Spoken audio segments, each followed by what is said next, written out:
Hi everyone, Cardinal Kelly Patrick here. I wanted to go over something I wrote about just recently, and this is very important, okay, because we are trying to all teach and live by the Lord's primary command, God's primary command. Love God, love each other. Sounds simple, right? But first off, if you dissect that, do people really know what true love means? Okay. And true love, remember, it's, two-way. It's not an adoration of something, beautiful or appealing physically. It's, it's true. It's, something that is from within and it sees within. And it's just so much more. They talk about unconditional love.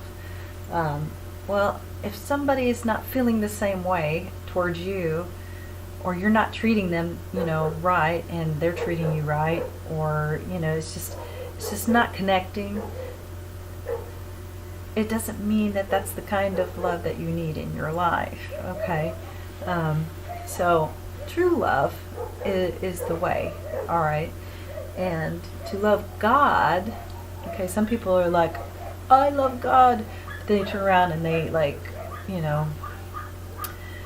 bring harm upon their brother or sister, or they act in a corruptive way, or displeasing to God, something just preposterous, but they feel like that God will understand because he's my number one, and that's all that matters. Actually, God cares very much about how you treat your brothers, sisters, other people in this world. It doesn't matter if it's because a different religion. It doesn't matter if it's because you're a different bloodline. It doesn't matter if it's, hierarchical. You are meant to love God and each other no matter what. Okay? He didn't create all the sects and religions. I'm going to remind you guys every time I get a chance. That does not equal to love, and it doesn't equal to salvation either. It's the quality of the soul, and living by, not just, idolizing a concept, but living by the very act, not just the comprehension of loving God and loving each other. If you're doing one and not the other, or you're contradicting it somehow, you're all messed up. So this is why the reason I'm stressing it so much is because when it comes to homosexuality, LGBT communities, extracurricular sex, there's all kinds of opinions and judgment out there. And homosexuality, is it wrong? Well, think about it. Okay, well, maybe you can't. Maybe you got to have somebody teach you about it. Let's talk about it. It is something that's beautiful. It's not dirty. We try to, teach people that, and it's very puritanical. It's very, let's guilt and shame them so they don't do it, and we don't have to worry. Come on, sex is very good, and it's not a bad thing. It's not meant to, be turned into anything less than what it is. Yes, it is meant for procreation, responsible procreation, but a lot of people, let's face it, be honest, it's recreational for, a majority of their life. So you've got to ask yourself, we're not really placing it above God or the Lord, are we? I don't even think people are really thinking about that too much, to be honest with you. But we'll get to that shortly. So you're familiar with that primary command, but let it be known, okay, that it stands even with this. Okay, if you're against homosexuality, or it's not your preference, leave it at that. Okay, because we're not supposed to guilt and shame somebody else for their preference. Okay, that's just the way it is. That's the reality. It never was otherwise. The only reason why it ever existed at one time long ago biblically is because they were working on the population in order to raise it back up. So they wanted to discourage people from, opting to the recreational ways versus procreation ways. All right, and recreational ways were pretty free and liberated. All right, and that was okay. along, so long as you don't lose sight of God and His Son and, His will. But often people do, and that's when it becomes, a sin, is whenever you keep putting every single thing, in the center of your life versus God and His Son and His way. All right, so sex and same-sex relations. Yes, there's a difference between desire and joy, but it's not a sin to love the same sex and to express it. It's okay to have both. Don't complicate it. It's when you forgo the Lord and God and place those things over Him when it becomes unhealthy and sinful, because you're placing the other things above.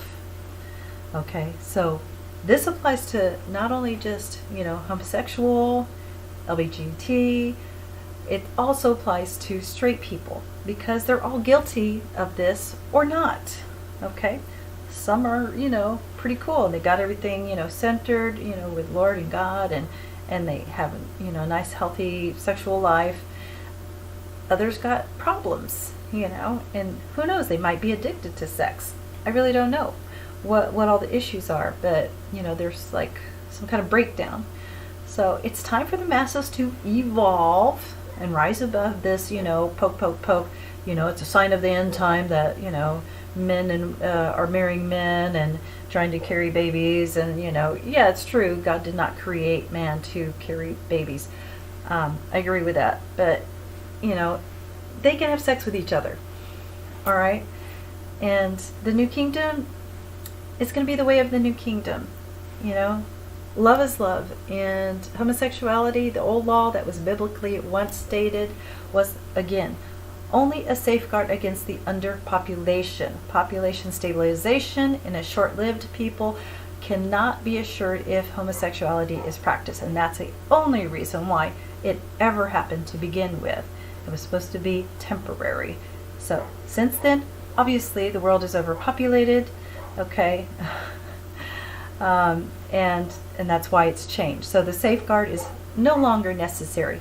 But during that time, it wasn't like God was looking at anybody saying, oh, that's terrible. I hate that they, do that with each other. No, He never judged you for your preference. Okay. So the rules have reasons, but the situation changes. Okay. So do the rules. They were never condemned by God again for sexual preference. It was the act that man suppressed so that they could raise population in that time period. So God, again, does not judge any of you based on your sexual preferences. It's your actions. Okay? So if you're doing something that is being forced on somebody, or it's not responsible, or, you're doing an excess of it and you fail to, let's say, maintain a responsibility of some kind. I don't know what it is, but you'll know when you're off course. Okay? So no guilt, no shame. Remember, make sure it's responsible and consensual.